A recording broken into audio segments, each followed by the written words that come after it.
I am making a Sacred Beast deck profile since I have most of what I was needing for the deck to at least be playable. Though I do not. There are a few things I still need that I don't have, such as I don't have Card of the Soul. It is a normal spell card that lets you add a monster from your deck to your hand that has attack and defense equal to your life points.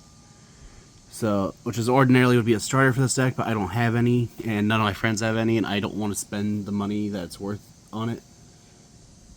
So, there's that, and then I also don't have Spell Canceller or the Charmer link at the moment, though I do plan on having those eventually. When I have those, I'll make another update for that. But I tested the deck at locals, and I really liked how the deck played. It's without Spell Canceller or Archlord Christia, I don't think it was as strong. As I won against Fairy Tail Endymion, or Fairy Tail Endymion Dracotail, but then I lost to Elfno Angeliki, mainly because I just didn't know how the Angeliki or Elfno stuff work, and I just wasn't able to break their board, even though I opened 2 Lightning Storms and Dark Hole. And then after that, I lost to Blitzclick, but that's just because it kept destroying everything I had. But starting off with the monsters, I play 3 copies of Martyr of the Sacred Beasts. Martyr of the Sacred Beasts has the effect of, when it's summoned, whether it be normal or special summoned, then you can take a Sacred Beast field spell, continuous spell, or continuous trap from your deck and place it face up on your field. And then it has another effect where if you control a level 10 Sacred Beast monster, let me make sure. Yep. Then, let's see, where is it? Okay, no, if you control another Sacred Beast monster, then you can activate its effect to summon 2 more from your hand, deck, grave, or banish. Make sure you have that correct because I could be wrong. It's just hand, deck, or grave. It doesn't summon from banish. And then its final effect is during your opponent's end phase, if there's a level 10 Sacred Beast in the graveyard, then you can activate this card's effect to return it to the hand. You can use each effect once per turn. Then next, I play 1 copy of Summoner of the Sacred Beast. Summoner of the Sacred Beast, while it is decent, I feel like it could have been better because it has summon in defense mode, which is one big flaw for me. But other than that, I like that it can. It has the effect you can reveal in your hand and discard a card to summon a Sacred Beast monster from your hand, and then while it's in the graveyard, you can banish it from your graveyard to summon a level 10 Sacred Beast. I believe it has to be.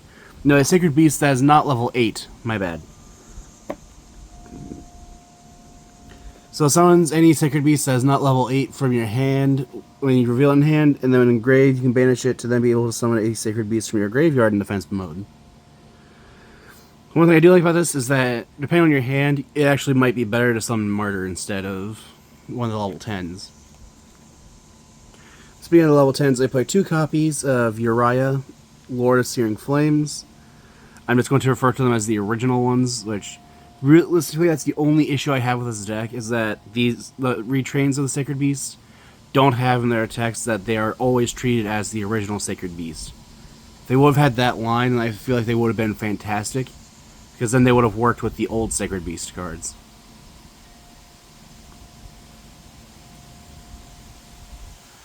I really hope at some point there is support for the deck that kind of bridges the old with the new, because I really want to play them with each other. Next, I just realized I never went over what Uriah actually does. Uriah, or all the Sacred Beasts that are level 10 share the effect of cannot be normal summoned or set, must be summoned by the effect of a Sacred Beast card. But you can reveal them in your hand to add a Sacred Beast related card from your deck to your hand. Uriah is traps, and then you discard a card. And then after that, they all have their own unique effects, where Uriah gains 1,000 attack and defense for every trap in the graveyard. And that's both graveyards, by the way, not just yours. And then Uriah also is, as a once per turn, you can target a spell or trap your opponent controls, destroy it. And then not if, you can target, destroy it, and neither player can activate cards or effects in response to Uriah's activation.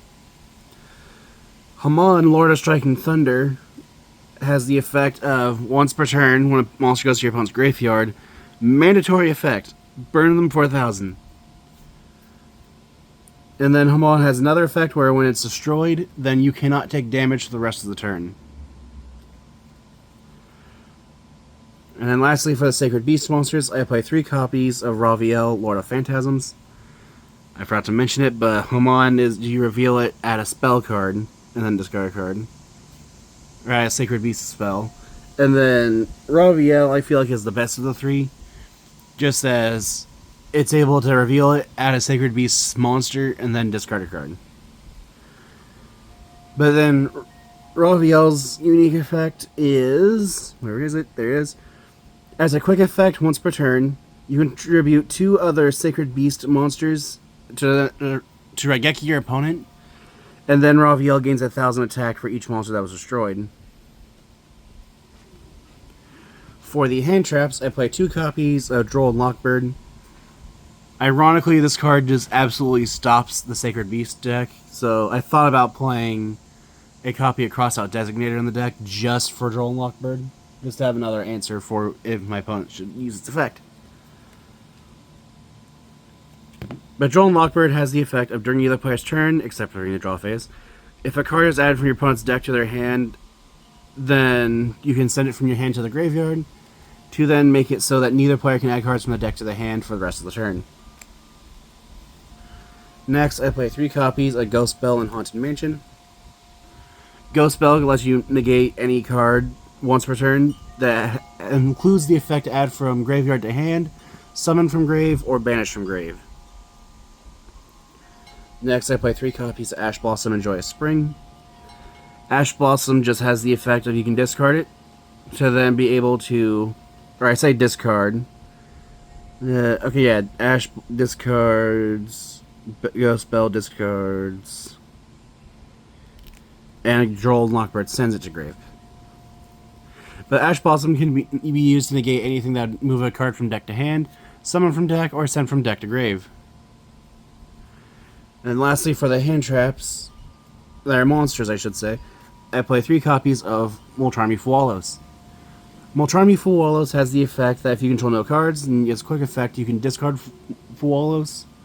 So until the end of the turn, anytime your opponent summons from the deck or extra deck, you get to draw a card. And then during the end phase, if you have more cards than your opponent controls plus 6 in your hand, you randomly shuffle the difference back into your deck. And you can use 2 Moltarmi effects per turn. And for the spells, I play 1 copy of Called by the Grave. This card actually saved me in one of my games, as my opponent used Droll and Lockbird, and I chained Called by the Grave, which to negate the Droll so that I can still play. Which, funny enough, if I would have let the Droll and Lockbird go through, then I might have actually been able to win that. I'm not entirely certain, but I feel like there's the chance. But Called by the Grave lets you target a monster in your opponent's graveyard, banish it, and if you do, until the end of the next turn, its effects are negated, as well as the activated effects and the effects of monsters on the field with the same original name. Next, I play 2 copies of Fallen Paradise of the Sacred Beasts. Fallen Paradise is this retrain is a vast improvement to the original Fallen Paradise, as it has the effect of up to thrice per turn, you can send 3 cards of the same type, monster, spell, and trap, from your field or from your hand or field to grave, then summon a Sacred Beast. And a Sacred Beast summoned off of this effect is unaffected by your opponent's spell and trap cards. Let's see. Make sure. Okay. And it summons a Sacred Beast from hand, deck, grave, or banish. And then its last effect is... Let's see, where is it? There it is. If you control a Sacred Beast monster's original level is 10, then you can, once per turn, draw 2 cards. And you can only use that effect of Fallen Paradise once per turn, whereas the previous effect is thrice per turn. And it just lets you summon a Sacred Beast, so technically you can use this to summon Martyr. You can use it to summon Summoner, but ordinarily you're using it to summon one of the level 10s. Next, I play 3 copies of Sacred Beast's Thunderclap. Thunderclap has the effect during the main phase. You can place 2 more copies of it from your deck, grave, or banish face up on your field. Then you can reveal a level 10 Sacred Beast monster from your hand, and then place a Fallen Paradise of the Sacred Beasts face up. Or from your you place one from your deck in your field zone, I should say. That's how it's specifically worded.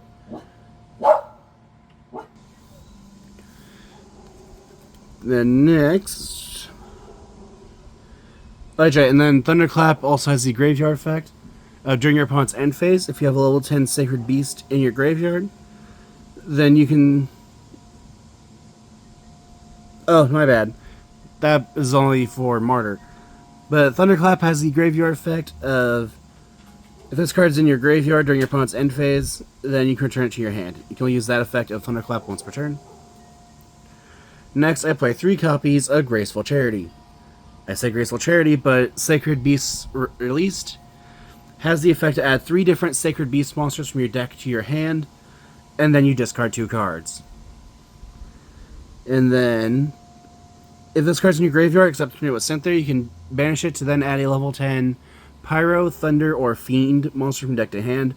I genuinely thought, when I read that card, I thought about playing either this as a small engine in Yubel, or playing Yubel as a small engine in this deck. But I do at least want to try it, just to see how it works. And then next, I play 3 copies of Forbidden Droplet. Forbidden Droplet has the effect of, you can send any number of other cards from your hand or field to the graveyard for a cost, to then be able to negate the effects and have the attack points of monsters your opponent controls equal to the number of cards you sent. Furthermore, your opponent cannot respond with the same card type, monster, spell, or trap that you send. So if you send a monster, a spell, and a trap, then you get to negate 3 monsters, and your opponent cannot respond with anything. And then you believe it also... Yeah, you can only activate 1 Forbidden Droplet per turn.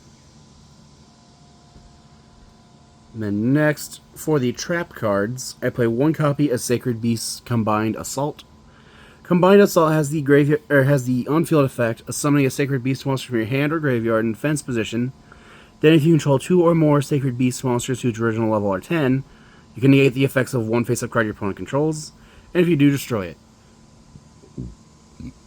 And then it has the graveyard effect of being able to banish it from the graveyard to fusion summon a Phantasm Fusion monster from your extra deck using monsters from your hand or field. And then you can only use each effect of Sacred Beast Combined Assault once per turn. Next, I play 3 copies of Abyss of the Sacred Beasts. I'm only playing 3 the only reason I'm playing 2 Uriah is because I'm also playing this trap, which I've seen a lot of people just not play at all. But I personally love this card. Abyss of the Sacred Beasts has the effect of you can send 3 face-up Abyss of the Sacred Beasts you control to the graveyard, including itself, to then target 1 face-up monster your opponent controls. Change it to face-down defense position. You can only use that, and then you can only use each of the following effects of Abyss of the Sacred Beasts once per turn. During the main phase, you can place 2 Abyss of the Sacred Beasts from your hand, deck, or graveyard face-up on your field. And then during your opponent's end phase, if this card is in your graveyard, you can place this card in the bottom of the deck.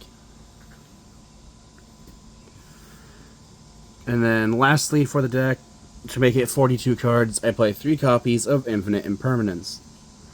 Infinite Impermanence is able to activate if you control no cards?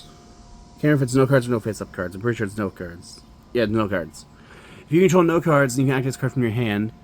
But you can target 1 effect monster your opponent controls, negate its effects until the end of the turn, and then if this card was set when it was activated, then it would also negate all spells and traps in this column.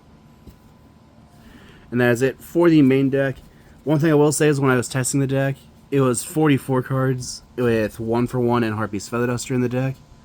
But I decided to take those out because after playing the deck, I realized Feather Duster was kind of pointless with Uriah being a Mystical Space Typhoon that your opponent can't respond to.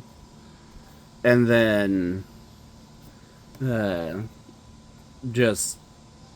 Martyr being incredibly easy to search for in the deck, as you can just Uraviel, grab Martyr, normal Martyr, Martyr replaces Thunderclap, Thunderclap reveals level 10 in hand, get 2 more in the field spell. If the field spell sends 3 Thunderclap, summons a Sacred Beast, you get summon 2 more Martyr, send those, summon a second Sacred Beast. Before the extra deck, most of the extra deck I really didn't use, except for the Chaotic Phantasmal Sacred Beasts. But I do like that the amount of options this deck realistically has. So for my extra deck, I play 1 copy of Link Kuriboh. Link Kuriboh is in here because if you're left with an extra Martyr, you can just link it off for this. And Link Kuriboh has the effect when an opponent's monster declares an attack, you can tribute this card, change that opponent's monster's attack to 0 until the end of this turn. This card's in the graveyard. Its quick effect, you can tribute a level 1 monster, special on this card, and then you can only use each effect of Link Kuriboh once per turn. Next, I play 1 copy of IP Masquerena. This card just lets you link summon during your opponent's main phase by using this card you control. And then, a link monster that's link summoned using IP cannot be destroyed by your opponent's card effects. Next, I play 1 copy of Barricade Board Blocker. Barricade Board Blocker, I was playing in the deck just because I feel like it's a good idea to be able to protect the field spell. Because if you have this, then your opponent can't use Ghost Ogre against you. Which I absolutely love. But Barricade Board Blocker, just while it's face up on the field, your opponent can't destroy your... Let's see, what was it specifically? Face up spell cards you control cannot be destroyed by opponent's card effects. And then when it's summoned, you can discard a card, so that in turn you can add a continuous or field spell from your graveyard to your hand. So not only is it able to protect the field spell and your Thunderclap, but it's also able to recycle them if needed. Then I play 1 copy of SP Little Knight. This card has the effect of its link summon using a Fusion, Synchro, Xyz, or Link Monsters material. You can target card your opponent you can target 1 card on the field or in the graveyard and banish it. But you cannot attack directly the turn you use that effect. Or you cannot attack directly for the rest of the turn, my bad. No, your monsters cannot attack directly this turn.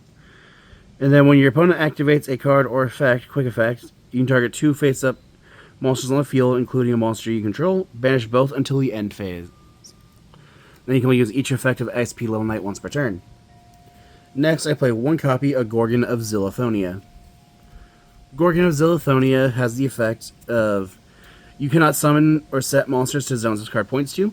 Monsters this card points to cannot attack. Also, their activated effects are negated.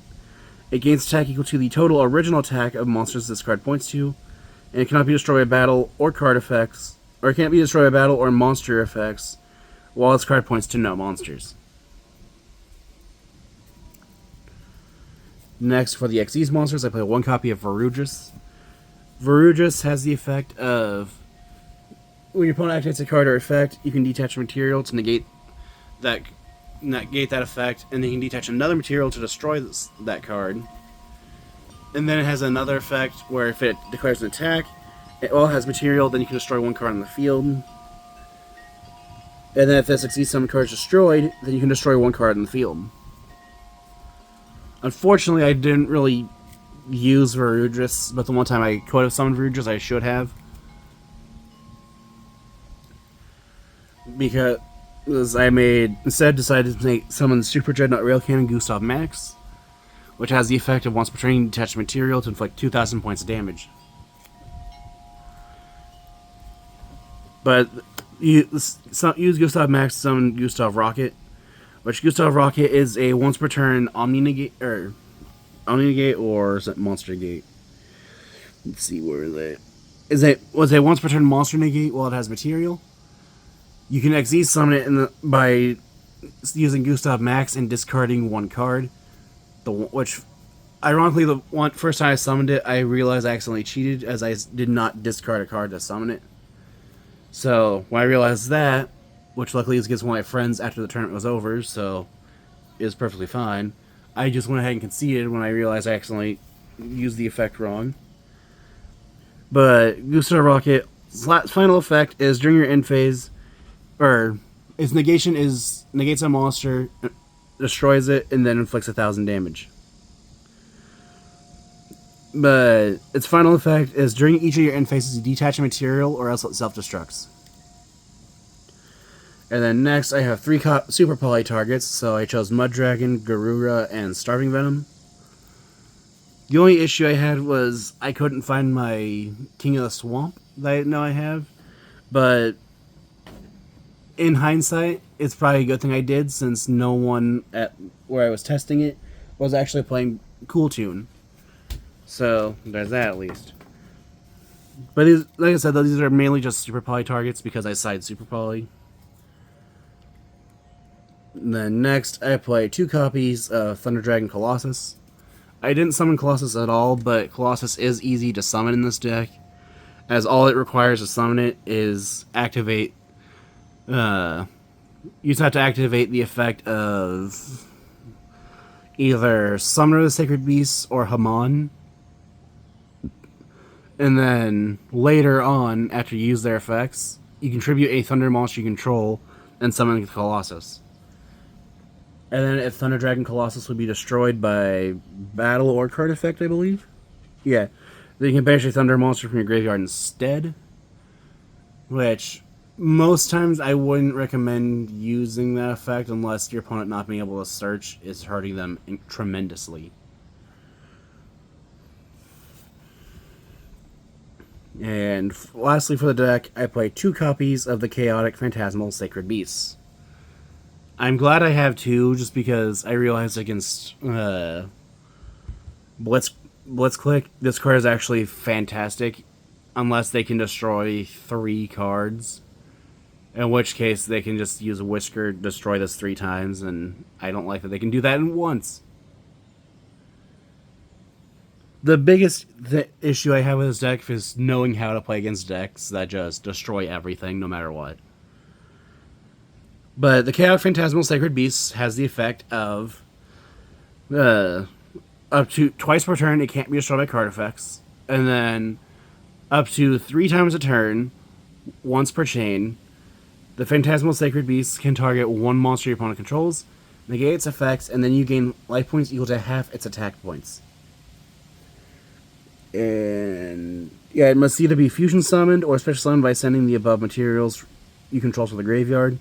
There's 3 level 10 monsters that cannot be normal summoned or set. And that is it for the extra deck.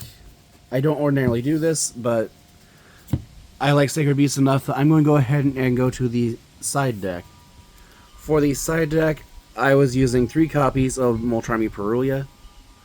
Moltarmi Perulia works the same way as Fualos, but rather than drawing when your opponent summons from deck or extra deck, Perulia will let you draw when your opponent summons from hand, whether it's normal or special summoned. Next, I play 3 copies of Super Polymerization. This card is in here because it is able to break boards depending on what your Super Poly targets are. In this case, I can use it on any monster, 2 monsters of the same attribute with different types, any 2 monsters of the same type and attribute, or I can use it on any 2 dark monsters. Which, one other thing I can do with it is I can attack with the 3 Sacred Beasts, and then if my opponent still lives, then I can use Super Polymerization to fuse the 3 Sacred Beasts into the Chaotic Phantasmal Sacred Beasts, and be able to attack with another 5,000 points of damage. But the main thing with Super Poly is you discard a card to activate it, and neither player can activate cards or effects from response.